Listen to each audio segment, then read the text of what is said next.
let's finish these casserole pot holders that I started initially as Christmas gifts, but as you can see, are not done.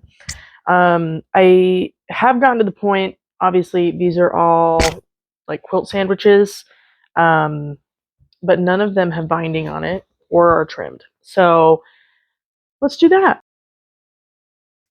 I am cutting the fabric into 2.5-inch strips for the binding.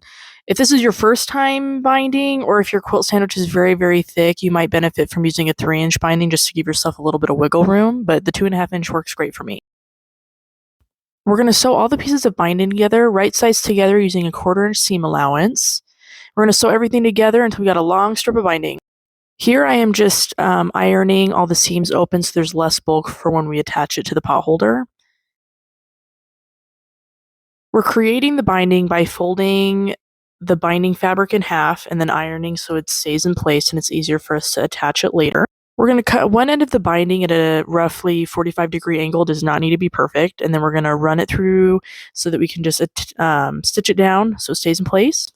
I will pin down the binding just a little bit at the beginning so that when I take it over to the sewing machine, it stays a little bit easier, but then I'll just figure the rest of it out when we get there.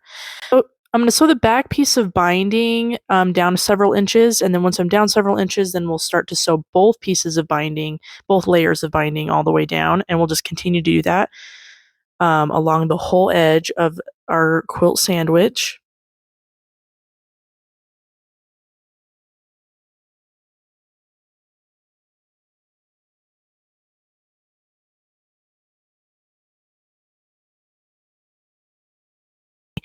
Once we're back to the beginning of the binding where we started, we're going to cut at a diagonal so that we can fold the end of the binding into the beginning of the binding so it's a nice even seam there, and we're just going to keep sewing all the way down. Now we are going to flip all the corners out so we're able to attach the binding to the front. And just like before, I pin a little bit down so I can get started, and then I just kind of hold it down as I go, figuring out. For the corners, I fold one side, then the other, kind of like a present almost, so that the corners match up and it's a nice even point. And we'll just keep doing that on all 4 corners, and then we'll be all finished.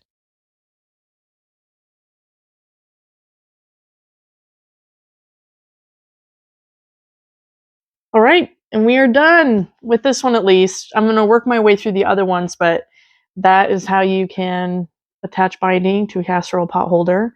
But thank you for watching. Have a great day.